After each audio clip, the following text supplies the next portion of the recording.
कोई सा तीसरी का बालक हो 10वीं पास होने 6.5 साल में। इतने लंबे साल से मुख्यमंत्री और एक बार बड़ौदा हल्के में कभी ब्रेक भी नहीं लगाया, किसी का चाय भी पीने नहीं आए, माने नहीं रहे थे कुछ बड़ौदा हल्के में। इलेक्शन हो गया तो मैं सोचता था इलेक्शन में आएंगे, मने क्या पता था कि इलेक्शन में भी नहीं आए भाई इतना। जैसे जैसे बड़ौदा उपचुनाव होने की तारीख नजदीक आ रही है, ठीक वैसे ही तमाम दिग्गज नेताओं द्वारा अपनी पार्टी उम्मीदवारों के लिए चुनावी प्रचार में जी जान लगा रहे हैं।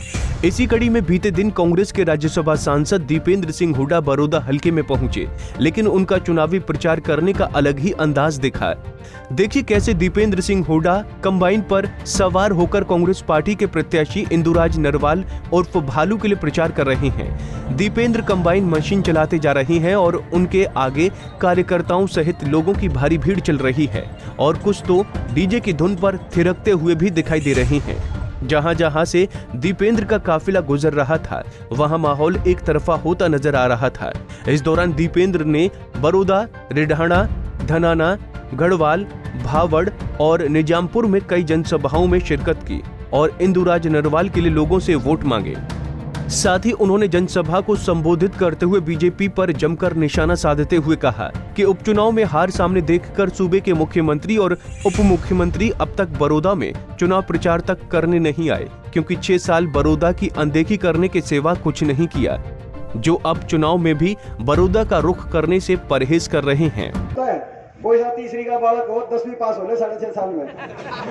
इतने लंबे साल से मुख्यमंत्री और एक बार बड़ौदा हल्के में कभी ब्रेक भी नहीं लगाया, किसी का चाय भी पीने नहीं आए, माने नहीं रहे थे कुछ बड़ौदा हल्के में। इलेक्शन हो गया तो मैं सोचता था इलेक्शन में आएंगे, मने क्या पता था कि इलेक्शन में भी नहीं आए भाई इतना। इलेक्शन तो हो लिया यार, देखो इलेक्शन तो 11 दिन का तो इलेक्शन हो गया, 4 दिन का रह रहा है, 3 दिन। सीएम या डिप्टी सीएम दोनों में से कोई सा आया भाई इलेक्शन में इतना ही बताओ भाई। और मैंने कल मैंने जब शोर मचाया कि भाई ये नहीं आ रहे, तो प्रोग्राम बनाया है, मेरे को पता चला है 1 आध दिन का प्रोग्राम बनाएंगे, आखिर में अपनी शक्ल दे। आप पास करोगे इस सरकार के खिलाफ जिसने सत्यानाश कर दिया हरियाणा में।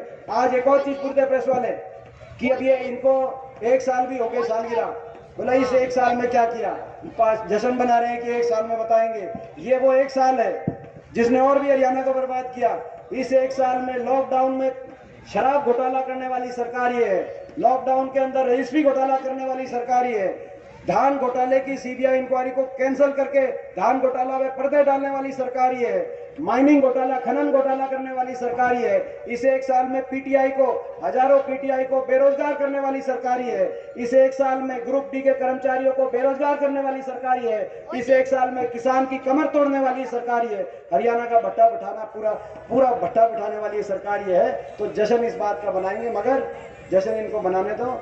आज हम संकल्प लें कि अगर अपने को हरियाणा को एक बदलाव और अच्छे भविष्य की तरफ लेके जाना है, और उसके लिए रुखाल करनी भी जरूरत है। 4-5 दिन का टाइम है, सत्ता का दुरुपयोग करेंगे। कई गांवों से रिपोर्ट आ रही है, बीजेपी वाले घूम रहे हैं, हर तरीके के चीजों का प्रयोग करेंगे, सत्ता बल का, धन बल का, क्योंकि सब कुछ लिए बैठे हैं, हर चीज का प्रयोग करेंगे। तो मैं आप सबसे कहना चाहता हूँ, अपने बच्चों के भविष्य के लिए, इस इलाके के भविष्य के लिए और हरियाणा के भविष्य के लिए रुखाल करने की भी जरूरत। रुखाल भी करोगे कि नहीं करोगे? अभी अंगूठा रखवा लगाने वाली बात आ रही है कई गांवों में, उसके 60 से ऊपर वालों, तो सारी बात देखो, सारी बात का चेक कराएंगे हम भी। मैंने आज अपने दफ्तर में सबको कहा भाई ये क्या सिस्टम है, क्या प्रक्रिया है, कि भाई क्योंकि पोस्टल में, क्योंकि भाई जो है रोहतक में भी मशीनों का तो जीत गए थे, पोस्टल में तो सारी बात है, तो पोस्टल वाली जो बात है सारी चीज चेक कराएंगे भाई क्या है क्या नहीं। तो मगर रुखाल दिन और रात 5 दिन भाई देखो, जीत आपकी हो चुकी है, पूरी सरकार जो है हिली हुई है दोनों, मगर 2 दिन आप सबको छत्तीस बिरादरी के भाईचारे के साथ बदलाव आएगा। यहाँ से अविश्वास प्रस्ताव आप पारित करो, उस अविश्वास प्रस्ताव को हाथ में लेकर पूरे हरियाणा में बिगुल बजाने का हम काम करेंगे, उसको लेकर चंडीगढ़ जाके पास कराने का काम करेंगे। ऐसे में देखा जाए तो राज्यसभा सांसद दीपेंद्र सिंह हुड्डा की सभाएं इस चुनाव में निर्णायक साबित हो रही हैं। हर वर्ग में सांसद दीपेंद्र का क्रेज सिर चढ़कर बोल रहा है। जहां जहां से दीपेंद्र का काफिला गुजर रहा है, वहां माहौल एक तरफा होता नजर आ रहा है।